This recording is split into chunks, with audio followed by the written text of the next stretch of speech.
오늘은 다니엘 3장 1절에서 30절 말씀을 가지고 지극히 높으신 하나님이라는 제목으로 여러분과 함께 하나님의 말씀을 나누려고 합니다. 자, 오늘 본문 말씀은요, 우리가 잘 아는 이야기이죠.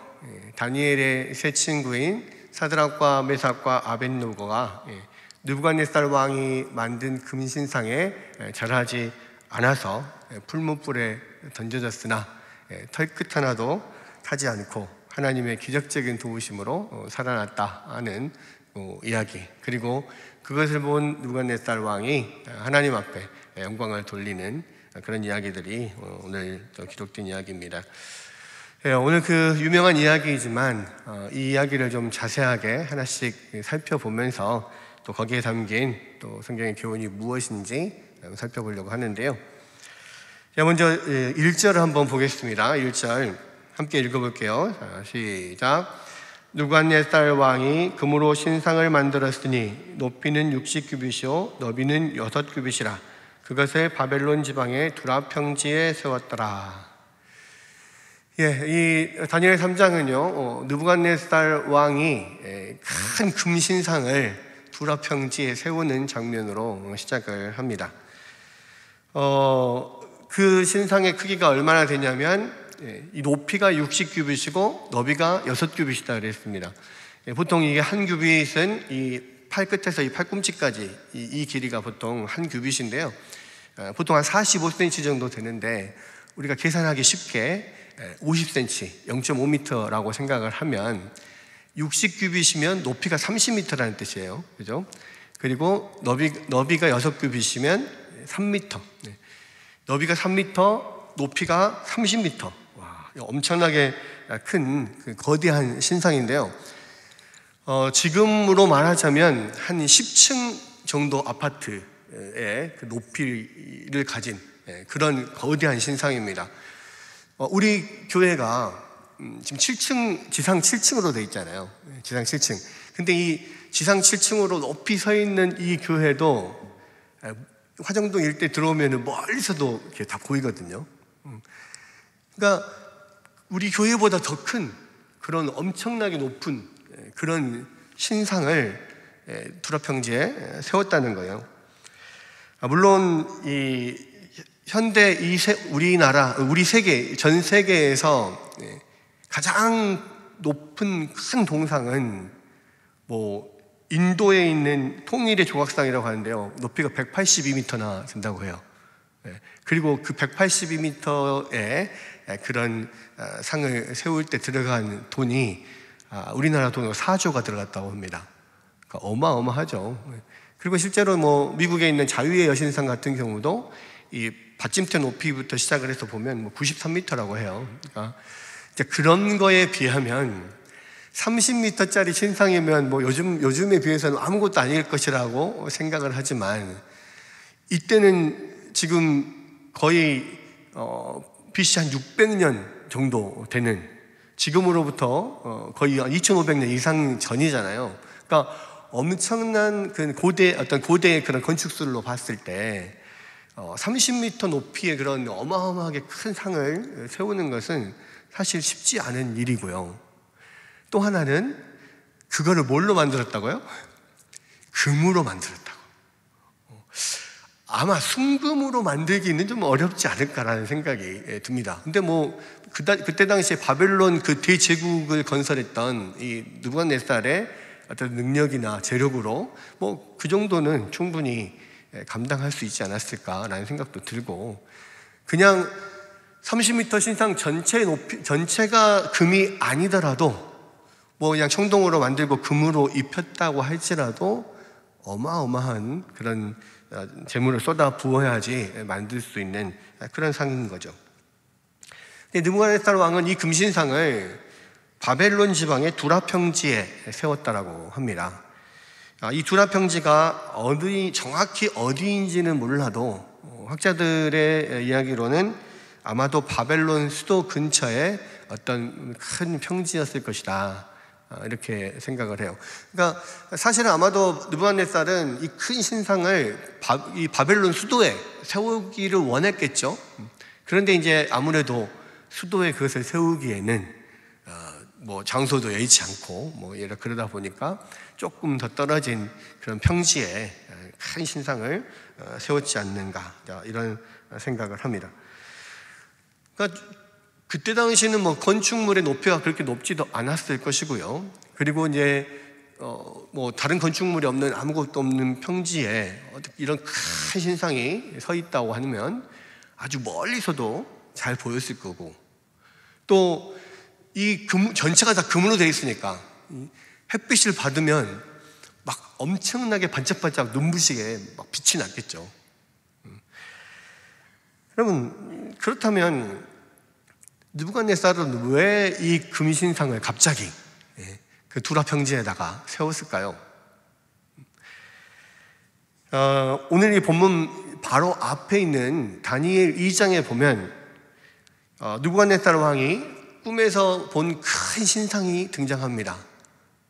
그래서 느부갓네살 왕이 꿈을 꿨는데 그 꿈을 내용이 무엇이고 또 그 해석이 무엇인지 알려줄 사람이 아무도 없었어요. 그래서 많은 바벨론의 그런 뭐 점성술사, 지혜자들, 박사라고 하는 모든 사람들이 이 해석을 하지 못해서, 이것을 풀지 못해서 다 죽을 그런 위험에 처해 있을 때 다니엘이 이 느부갓네살에게 찾아가서 하나님이, 내가 섬기는 하나님이 이것에 대해서 가르쳐 주셨는데 당신이 꿈에서 본 것은 큰 신상을 하나 봤습니다. 그렇죠? 아, 맞다. 맞죠? 큰 신상을 봤다. 이야기를 하죠.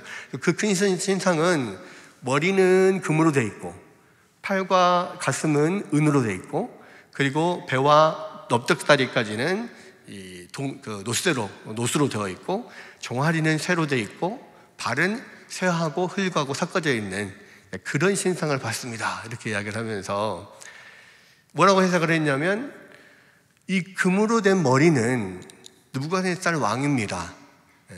그리고 그 이후에 은, 노, 쇠로 되어 있는 그러한 부분은 왕보다 못한 다른 나라들이 세워질 것인데, 결국은 그렇게 세워지는 그런 왕국들이 뜨인 돌에 의해서 다 산산이 부서지는 것을 보았고, 그것이 바로 하나님께서 그 모든 나라를 다 깨뜨리시는 그런 위대한 신중의 신이고 왕중의 왕이신 하나님의 권능을 보여주는 겁니다. 뭐 그렇게 이야기를 하잖아요. 그런데 이 바벨론 2장과 다니엘 2장과 다니엘 3장 사이에는 어느 정도 시간인지 모르지만 어느 정도의 시간의 갭이 지금 있어요. 그러니까 이제 다니엘 2장에서는 다니엘이 바벨론에 사로잡혀 가가지고 그곳에서 포로들 중에, 왕족이나 귀족들 중에, 엘리트들 중에서 바벨론식 교육을 받을 사람들이 선발이 되고, 그 왕립 아카데미에서 3년 동안을 공부를 하고, 그리고 이제 쓰임을 받잖아요. 그러니까 사실 다니엘이 바벨론이 잡혀갈 때가 언제냐면 바벨론의 1차 침공 때입니다. 느부갓네살 왕이 첫 번째로 이렇게 침공해 들어왔을 때가 BC 605년이거든요. 근데 이제 그로부터, 그러니까 바벨론 제국의 초창기죠. 느부갓네살 왕이 제위한 지 초창기에 이제 그런 일들이 있었고요. 그리고 느부갓네살 왕의 꿈도 그때쯤일 거라고 생각을 해요.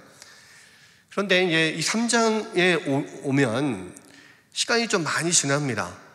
얼마나 지났는지는 성경 자체에서는 사실은 알 수가 없는데, 이 구약 성경을 헬라어로 번역한 70인역 성경 있죠. 이 70인역 성경에는 이 다니엘서 3장에 일어나는 이 사건은 바로 느부갓네살이 제위한 지 18년이 지난, 18회가 지난 BC 586년일 것이다라고 이야기를 해요. 그 BC 586년, BC 586년에 무슨 일이 일어났죠? 무슨 일이 일어났습니까? 예루살렘이 바벨론에 의해서 느부갓네살에 의해서 점령이 되고 유다가 망하게 되는, 멸망하는 일이 BC 586년에 일어납니다. 그러니까 학자들은 아마도 지금 이 금신상을 크게 세운 것은 유다를 멸망시키고 예루살렘을 점령하고 유다를 멸망하고 그 어떤 승전 행사로 이 거대한 신상을 세워서 어떤 기념식을 하지 않았는가, 이렇게 생각을 하는 거죠. 여러분, 그래서 느부갓네살이 금신상을 세우는 것은 굉장히 느부갓네살에게는 의미가 있는 일이에요. 왜냐하면 한 10여 년 전에 본인이 꾸었던 꿈에 나타났던 큰 금신상, 큰 신상이 있었잖아요. 다니엘은 그것을 보면서 이 머리 부분이 느부갓네살 왕이고 그 바벨론이고, 그 바벨론 이후에 다른 여러 나라들이 차례차례 등장을 할 것인데 결국은 다 하나님에 의해서 다 파괴될 거다, 이거를 지금 예언을 했잖아요. 근데 지금 한 18년이 지나고 나서 느부갓네살은 그 위대한 엄청난 지혜를 주시는 위대한 능력을 가진 그 유다의 하나님을 자기가 이겼다고 생각하는 거죠. 그 다니엘의 하나님이 보호하는 유다를 자기 손으로 멸망시켰기 때문에 자기가 그 하나님보다 더 위대한 능력을 가진 그런 사람이다 라고 생각을 하는 거예요. 그래서 그 다니엘의 꿈에 나타났던 바벨론을 칭한다고 했던 그 금으로 된 머리를 가진 신상, 머리뿐만 아니라 머리부터 발끝까지 전부 다 금으로 된 신상을, 거대한 신상을 세우는 거예요. 그 이야기는 뭡니까? 다니엘의 하나님도 어찌하지 못할 이 나의 바벨론 대제국은 나보다 못한 왕들이 의해서 일어나는, 세워지는 그런 나라에 의해서 멸망될 게 아니라 영원히 변치 않는 제국으로 영원히 남아있을 것이다, 그런 의미로 그 꿈속에서 봤던 그 신상을 전체를 다 금으로 만들어서 세우는 거예요. 여러분, 그러면서 뭐라고 하냐면 이 두랍 평지에다 그런 큰 근신상을 세워놓고 바벨론의 모든 고위 관료들을 다 불러서 이 신상의 낙성식에 참석하게 합니다.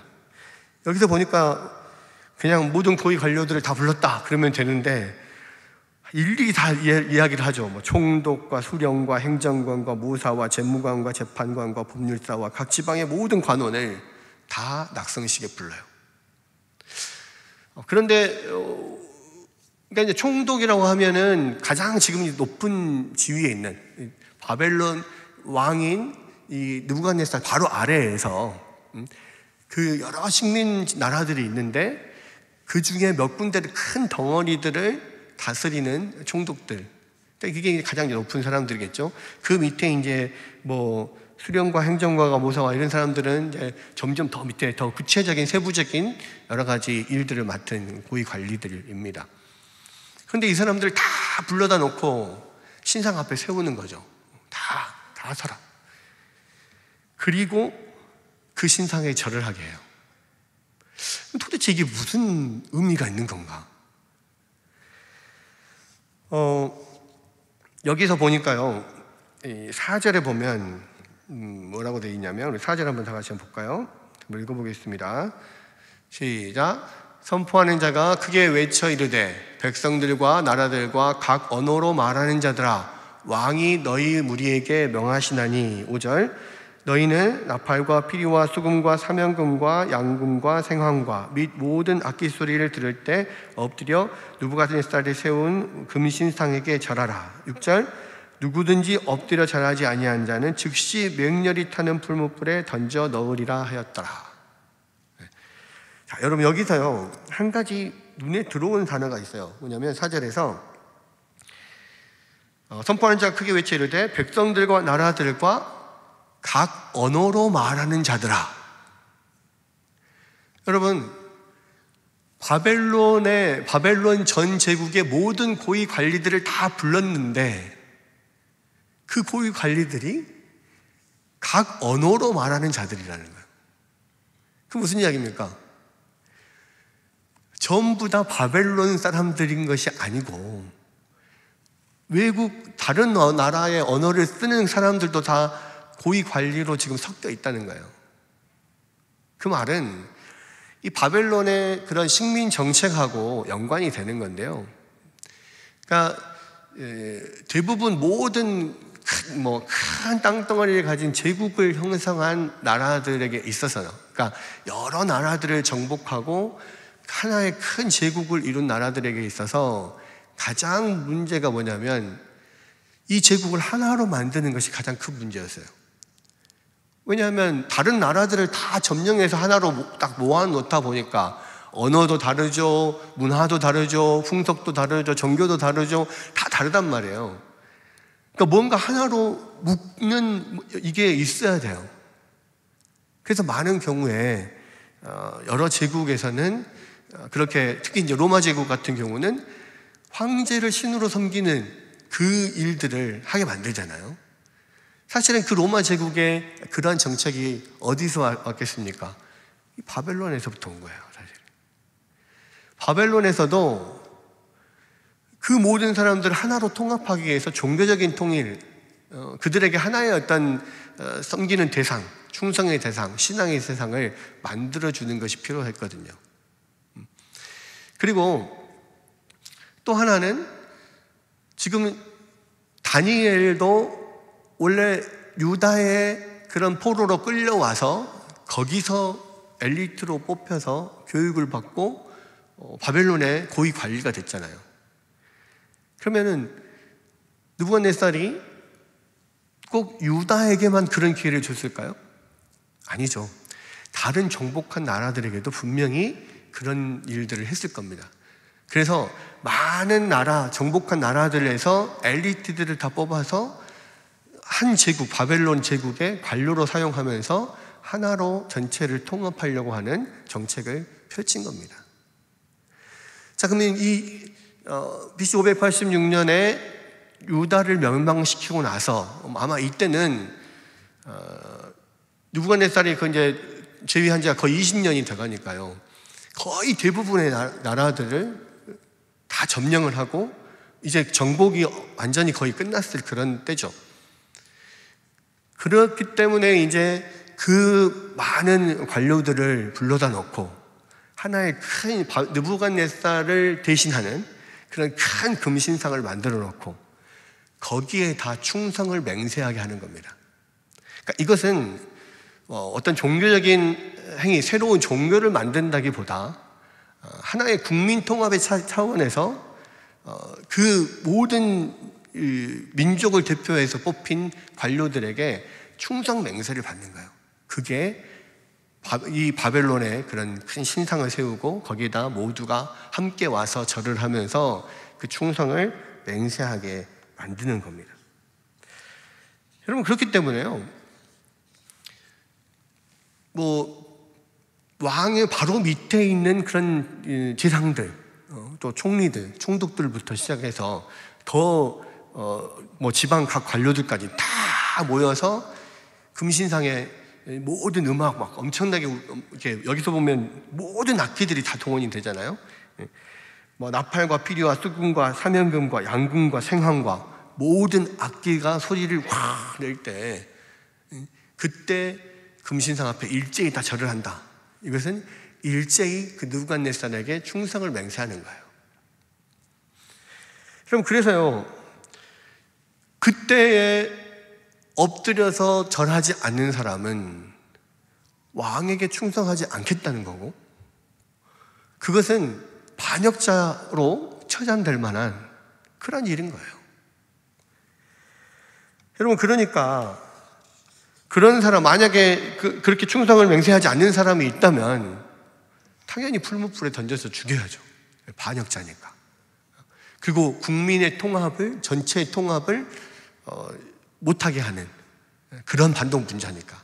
그러니까 그 즉시 맹렬히 불타는 풀무불에 던져서 죽이겠다 이렇게 선포를 하는 겁니다. 그러니까 이거는 단순히 어떤 신앙의 문제이기보다는 느부갓네살에게 어떤 충성을 맹세하도록 하는 그런 신하와 왕과 신하 사이에서의 어떤 충성 맹세의 언약 같은 이런 의식을 행하는 거예요. 그리고 한 가지 그냥 그렇게 절하지 않는 사람은 그냥 죽이겠다 아니면 목을 치겠다 이렇게 할 수 있는데 굳이 왜 갑자기 풀무불에 던져놓는다고 할까? 그죠? 왜 풀무불에 던져놓는다고 하냐? 여러분, 이 커다란 금신상을 만들려면 그 금신상 옆에 그 금을 녹이고 금속을 녹여가지고 그것을 만드는 풀무가 가까이 있어야 됩니다. 그렇죠? 그러니까 분명히 눈에 보이는 곳에 금신상 근처에 그런 대장간이나 이런 그런 것들이 있고 풀무불이 그때도 계속해서 불타고 있었을 거란 말이에요. 그러니까 눈에 보이는 데서 잡아다가 풀무불에 던지겠다. 지금 이런 거거든요. 여러분, 사실 이렇게 생각해 보십시오. 여러분이라면 이런 막 서슬퍼런 분위기 가운데서 막 번쩍번쩍 빛나는 막 커다란 금신상 앞에서 세상의 모든 악기가 막 우렁차게 막 웅장하게 울려대는 그런 웅장한 음악 아래에서 또 수백 혹은 수천 명의 바벨론 제국의 모든 고위 관료들이 다 모여서 일제히 그 앞에 딱 절을 하는 그 순간에 여러분 혼자서 신앙의 지조를 지킨다고 혼자서 절을 안 하고 가만히 서가지고 있을 수 있겠습니까? 눈치 보면서 이렇게 한 번만 살짝 엎드렸다 일어나면 되지 않을까? 이런 유혹을 여러분 느끼지 않겠어요? 이거는 단순히 그렇게 안 한다고 해서 감봉이 된다거나 그 직위에서 박탈이 된다거나 이런 정도가 아니라 반역자로 취급을 당하고 죽임을 당하게 되는 그런 상황이잖아요. 그것도 엄청나게 뜨거운 풀무불, 눈에 지금 당장 금신상 옆에 보이는 그런 풀무불이 던져지는 그런 상황이거든요. 목에 칼이 지금 들어와 있는 상황이에요. 여러분, 근데 자기가 신앙의 지조를 지키겠다고 우리 하나님께서 말씀하시기를 십계명에 나 외에 다른 신을 섬기지 말라고 하셨고 어떤 우상도 만들고 절하지 말라고 분명히 말씀하셨기 때문에 나는 당신의 명령보다 나의 하나님의 명령이 더 큽니다. 그래서 나는 당신의 명령을 들을 수 없습니다. 저 우상 앞에 무릎을 꿇을 수 없습니다. 여러분, 이렇게 이야기할 수 있을까요? 그런 분위기의 어떤 압박, 이런 게 사실 우리가 사회생활을 하다 보면 굉장히 많아요. 물론 이렇게 죽음의 위협을 주지 않는 그런 상황이어도 다른 사람은 다 이렇게 하는데 나는 신앙인이기 때문에 안 한다. 그 사람들이 더 이상하게 보고 왜 쟤만 안 해? 막 이러면서 막 눈치 주고 막 이럴 때 그 분위기의 압박 속에서 뭔가 신앙의 지조를 지키는 거는 참 쉽지 않죠. 요즘에 어떤지 모르겠는데요. 제 대학 시절에는 보통 대학교에 합격을 하고 3월달에 입학을 하잖아요. 근데 이제 입학하기 전에 한 2월쯤 되면 학교에서 연락이 옵니다.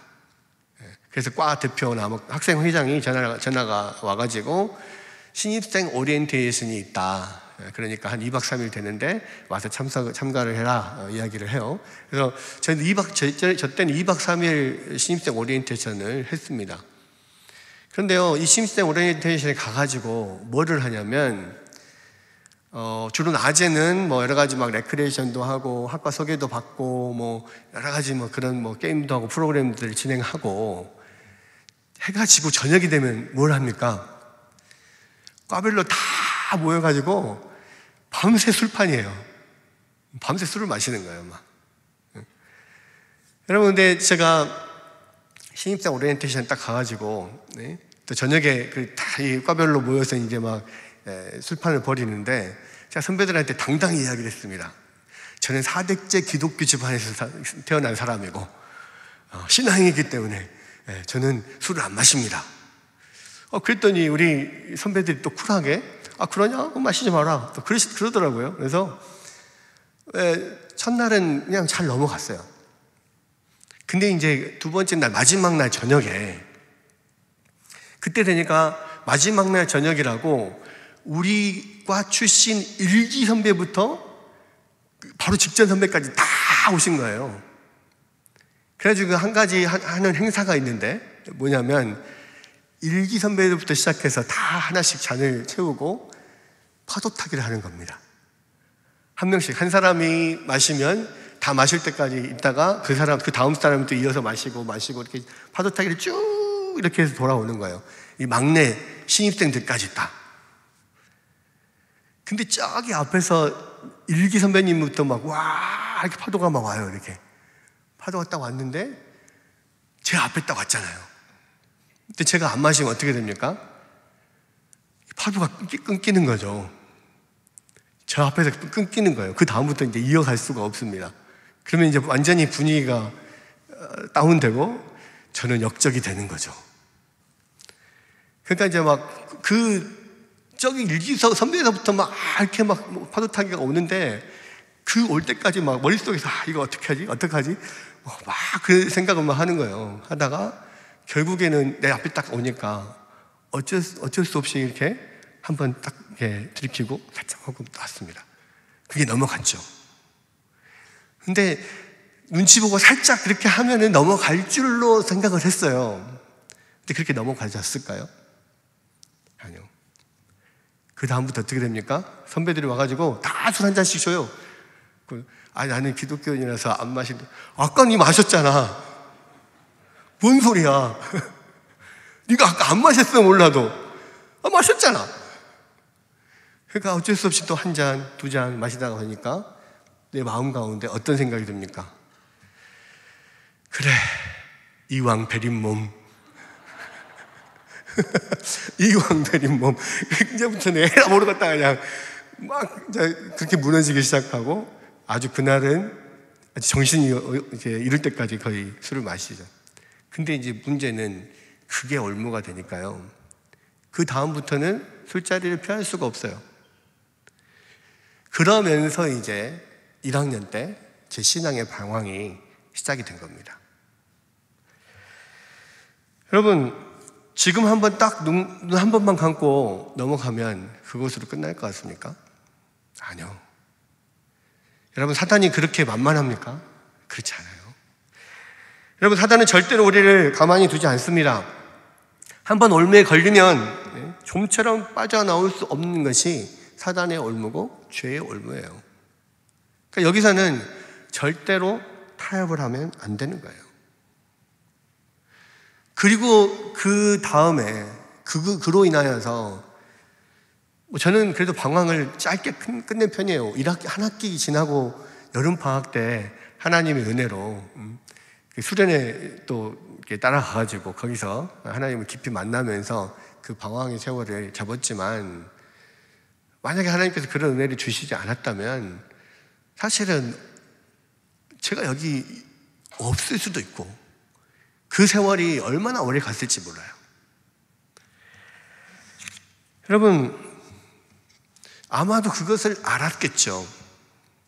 사드락과 메삭과 아벳느고는요, 그냥 단순히 눈치를 주는 정도가 아니고 그것을 어기면은 반드시 풀무불, 눈에 지금 이글이글 타고 있는 그 풀무불에 던져서 죽이겠다라고 하는 그 명령을 들었음에도 불구하고 죽으면 죽으리라 하고 무릎을 꿇지 않는 거예요. 금신상에게 절을 하지 않았습니다. 여러분, 이게 또 느부갓네살 입장에서는 굉장히 큰 배신감으로 다가왔을 거예요. 왜냐하면 그 다니엘의 꿈 해몽 사건 이후에 다니엘을 자기 밑에 가장 큰 총리로 등용을 했고, 또 다니엘의 말을 듣고 그 세 친구들을 또 지방의 높은 자리로 다 이렇게 보내서 일을 시켰고 상당히 많은 총애를 받았단 말이에요. 그러니까 느부갓네살 입장에서는, 아니 내가 얼마나 그 얘네들을 총애하고 신뢰했는데 너희가 배신을 때려? 이런 마음이 드는 거죠. 그러니까 뭐라고 했습니까? 오늘 읽지는 않았지만요, 19절에 느부갓네살이 분이 가득하여 사드락과 메삭과 아벳느고를 향하여 얼굴빛을 바꾸고 명령하여 이르기를, 이렇게 나오거든요. 또 그 앞에 13절에 보면 느부갓네살 왕이 노하고 분하여 사드락과 메삭과 아벳느고를 끌어오라. 계속해서 뭐라고 이야기합니까? 노하고 분하여. 아니, 금신상에 절을 안 했을 뿐인데 왜 노하고 분했을까요? 왜 분노를 했을까요? 그 행위가 단순히 어떤 신상에게 절을 하는 게 아니라 자기에게 충성을 맹세하는 행위이기 때문에 그런 거예요. 내가 너희들을 얼마나 지금까지 이렇게 청해하고 신뢰하고 믿어주고 밀어주고 그랬는데 너네들이 지금 그 모든 문무백관들 앞에서 나를 배신해? 이렇게 된 거 아닙니까? 여러분, 근데 느부갓네살이 정말 분노해서 당장에 사실은 잡아서 그의 말대로 그냥 바로 풀무불에 던질 수도 있었는데, 아무래도 느부갓네살은 이 사드락과 메삭과 아벳느고를 사랑했나 봐요. 그리고 또 다니엘 얼굴을 봐서라도 한 번에 더 기회를 줘요. 지금이라도 잡아와가지고 지금이라도 너희들이 음악에 맞춰서 신상에 절을 하면 내가 살려주겠다. 그 모든 것을 다 없었던 일로 하겠다. 그러면서 뭐라고 합니까? 내가 만든 신상 앞에 엎드려 절하면 좋거니와 너희가 만일 절하지 아니하면 즉시 너희를 맹렬히 타는 풀무불 가운데 던져 넣을 것이니 능히 너희를 내 손에서 건져낼 신이 누구이겠느냐. 기회를 주면서 그 이야기를 해요. 너 한 번 기회를 주는데 지금 절하지 않으면 너희들은 바로 풀무불로 던질 거다. 너희를 내 손에서 건져낼 신이 누구이겠느냐. 왜 이야기를 해요? 너희들의 그 위대한 능력의 하나님, 그 하나님이 보호하던 너희 나라도 내가 멸망시켰거늘 너희들 목숨 하나님, 너희가 믿는 하나님이 내 손에서 건져내실 수 있을 것 같냐? 이 말이죠. 여러분, 그런데 사드락과 메삭과 아벳느고는 뭐라고 고백을 합니까? 16절에 18절 한번 볼까요? 좀 보겠습니다.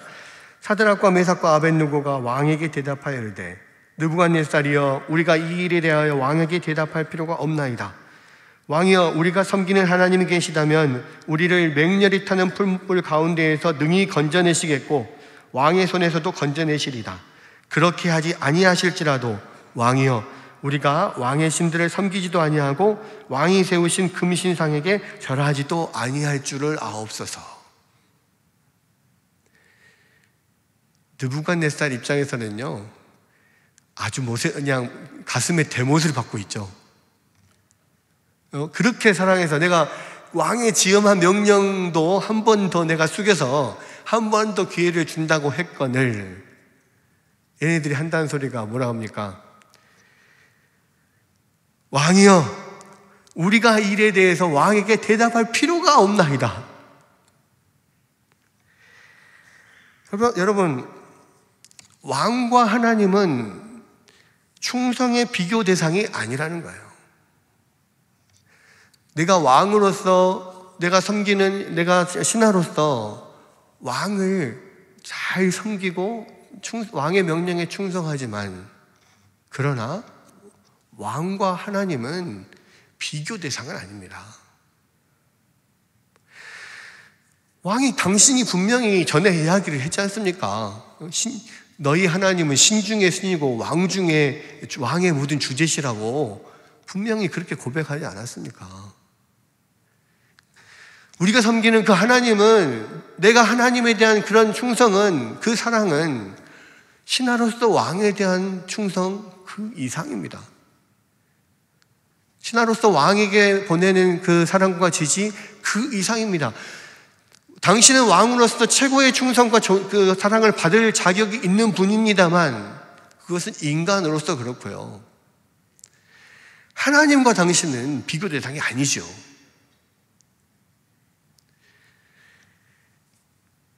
여러분, 내가 이 일에 대해서는 왕에게 대답할 필요가 없나이다. 야, 얼마나 멋있는 말입니까? 여러분, 세상은요, 끊임없이 우리에게 요구합니다. 세상과 하나님 중에 하나를 택하라. 여러분, 그때 우리가 이렇게 고백했으면 좋겠어요. 이 일에 대해서는 내가 말할 필요가 없다. 하나님과 세상은 나의 충성의 비교 대상이 안 된다. 여러분, 그 어떤 것도 하나님의 자리에 놓지 않겠다는 거죠. 돈도, 권력도, 사랑도, 가족도, 그 어떤 것도 하나님보다 더 사랑하지 않겠다.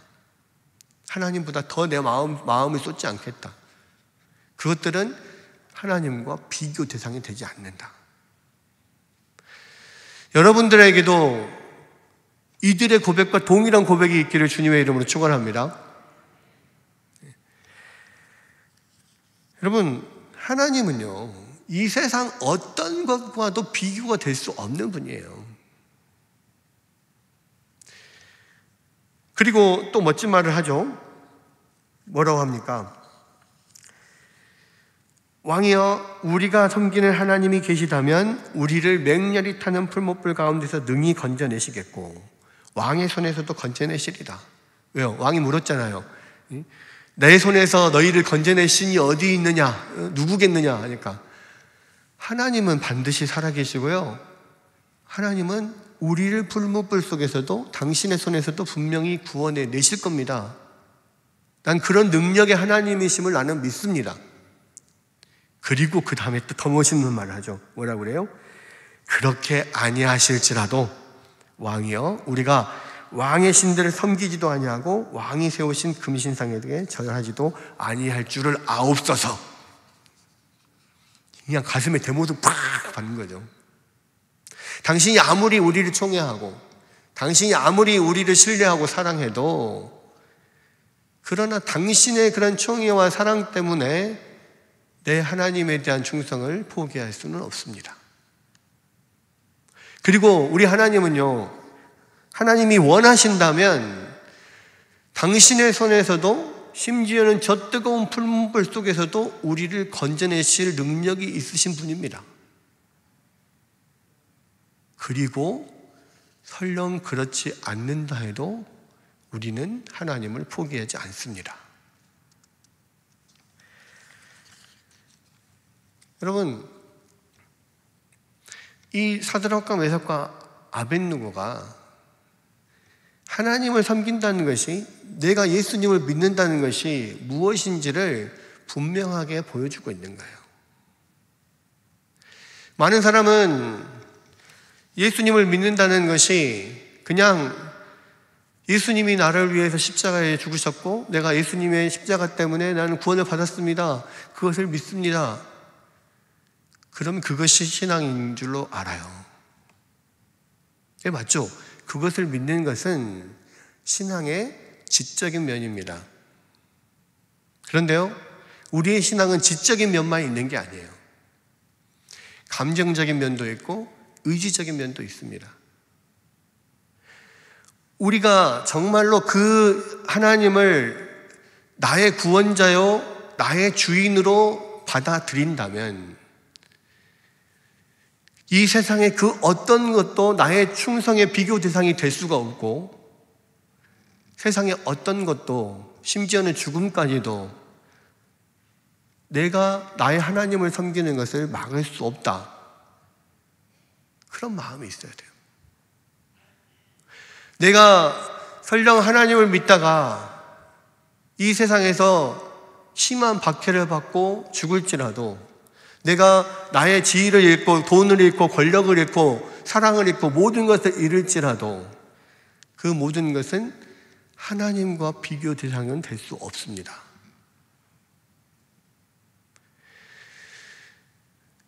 여러분, 우리가 진정으로 예수님을 믿는다면요, 정말로 하나님을 믿는다면요, 이러한 태도로 우리의 신앙이 증거가 되어야 되는 거예요. 그리고 정말로 그럴 죽으리라고 하는 일상각오의 그런 마음이 없이는 이 험한 세상에서 그렇게 사단이 우는 사자와 같이 우리를 넘어뜨리려고 우리를 호시탐탐 노리는 그 세상에서 우리의 신앙의 지조를 지켜낼 수 없습니다. 사실은 사드락과 메삭과 아벳느고가 왕 앞에 서서 풀무불에 던져질 그 위기에서 이런 고백을 했지만요, 이미 그들은 금신상 앞에 무릎 꿇지 않을 그때에 자기들의 목숨은 이미 다 포기한 거예요.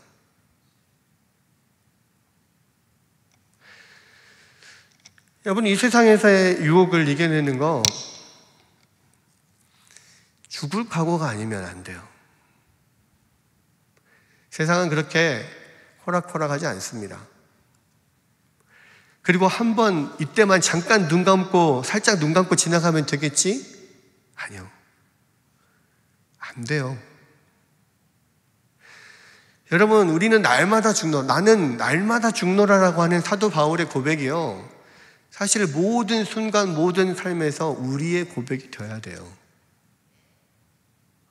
주님을 위해서 일상각오에 그러한 마음이 없이는 우리가 하나님 앞에 섰을 때 칭찬받는 그런 그리스도인이 되지 못합니다.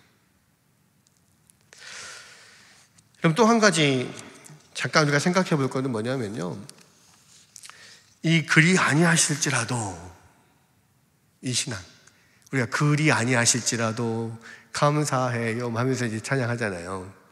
그리 아니하실지라도의 찬양 참 좋죠. 너무 좋습니다. 그런데요, 어쩔 때 보면은요, 가끔은 우리가 이 그리 아니하실지라도의 신앙에 약간 오해하는 면도 좀 있어요. 뭐냐면 하나님께 많은 사람들이 이제 뭔가를 막 구하면서 하나님 이거를 꼭 이루어 주시옵소서, 그러나 그리 아니하실지라도 하나님의 뜻대로 하옵소서, 이렇게 기도를 하잖아요. 근데 그 기도가 진짜로 그리 아니하셔도 괜찮습니다인가요? 아니면 그리 아니실지라도 저는 괜찮습니다, 하나님 뜻대로 하옵소서 하면은 더 기특하게 여겨서 더 좋은 열매를 이렇게 주실 것 같아서 그런 건가요? 많은 경우에는 후자거든요.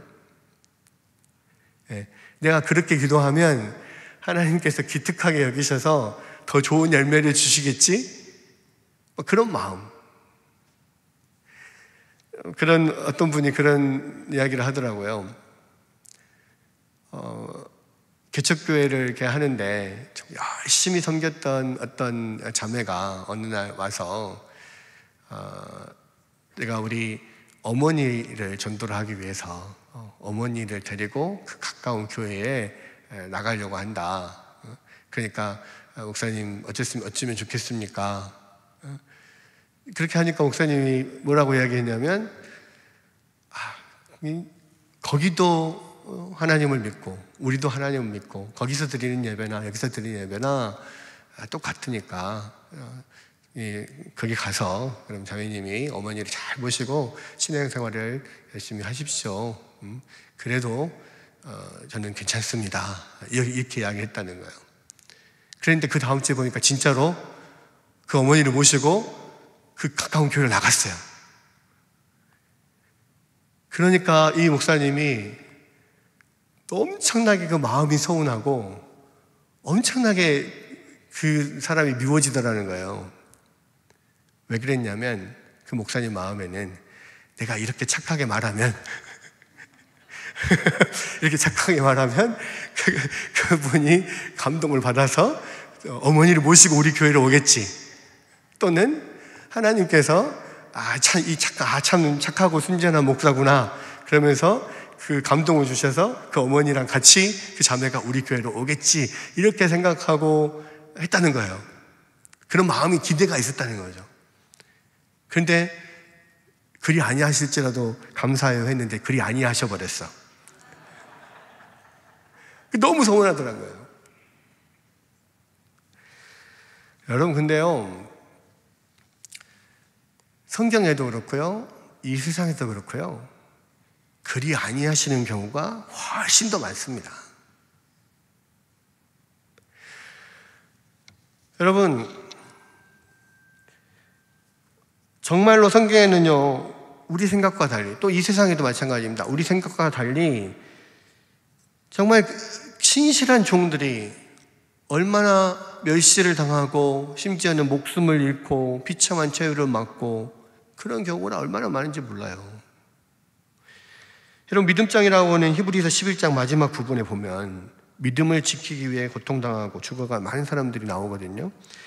11장 36절에서 38장을 보면요, 또 어떤 사람들은 조롱과 채찍질 뿐 아니라 결박과 옥에 갇히는 시련도 받았으며 돌로 치는 것과 톱으로 켜는 것과 시험과 칼로 죽임을 당하고 양과 염소의 가죽을 입고 유리하여 궁핍과 환난과 학대를 받았으니 이런 사람은 세상이 감당하지 못하느니라. 그들이 광야와 산과 동굴과 토굴에 유리하였느니라. 여기서 보면 많은 믿음 때문에 죽고 핍박당하는 사람이 나와요. 여기서 톱으로 켜는 것, 선지자 이사야가 그렇게 톱으로 켜서 죽임을 당했다고 하죠. 돌로 쳐서 맞아 죽는 경우는 다 부지기수고요.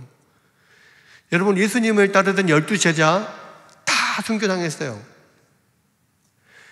여러분, 복음을 전하기 위해서 이 땅끝 극동에 있는 이 조선에 복음을 전하러 왔던 많은 선교사들이 풍토병으로 많이 죽었어요. 그 사람들, 그 자녀들, 온 지 얼마 안 돼서 그런 북토병으로 죽은 사람들 양화진에 얼마나 많이 묻혀 있습니까? 아프리카 그런 후진국들에 가서 복음 전하러 갔다가 몇 달 만에 말라리아로 죽은 선교사들 얼마나 많습니까? 이 세상에는요, 그리 아니하실지로가 너무 많아요. 그리 아니하신 경우가 너무 많아요. 심지어는 여러분, 이 사드락과 메삭과 아벳느고 이 사건에서도요, 그들이 7배나 더 뜨겁게 하는 풀무불에 들어갈 때까지 하나님은 침묵하셨어요. 그 풀무불 안에 들어가서야 비로소 하나님의 형상과 같은 한 사람이 그 세 사람과 함께 다니는 것을 보게 되죠. 여러분, 우리가 이것을 통해서 알 수 있는 게 뭡니까? 하나님은 많은 경우에 이 세상에서 하나님의 백성들의 형통함과 성공을 통해서 하나님의 영광을 드러내기보다 하나님의 백성들의 고난과 고통과 핍박을 통하여서 하나님의 영광을 드러내십니다. 정말로 실패하고 엄청나게 고통을 당하고 죽을 것 같은 그러한 고난의 터널 안에 있을 때에서 우리는 비로소 하나님을 붙들게 돼요. 그런 풀무불 속에 던져졌을 때여서 비로소 우리의 욕심과 욕망과 이러한 것들이, 그런 죄의 정욕들이 다 불타버리고 오직 주님만 바라보게 돼요. 그리고 거기 안에서, 그 풀무불 안에서 비로소 하나님이 함께 하심을 느끼게 되는 거죠. 그리고 그렇게 풀무불 안에서 하나님이 함께 하심을 보고서 느부갓네살이 지극히 높으신 하나님의 종 사드락 메삭 아벳느고야 이리 나와라, 이렇게 이야기를 합니다.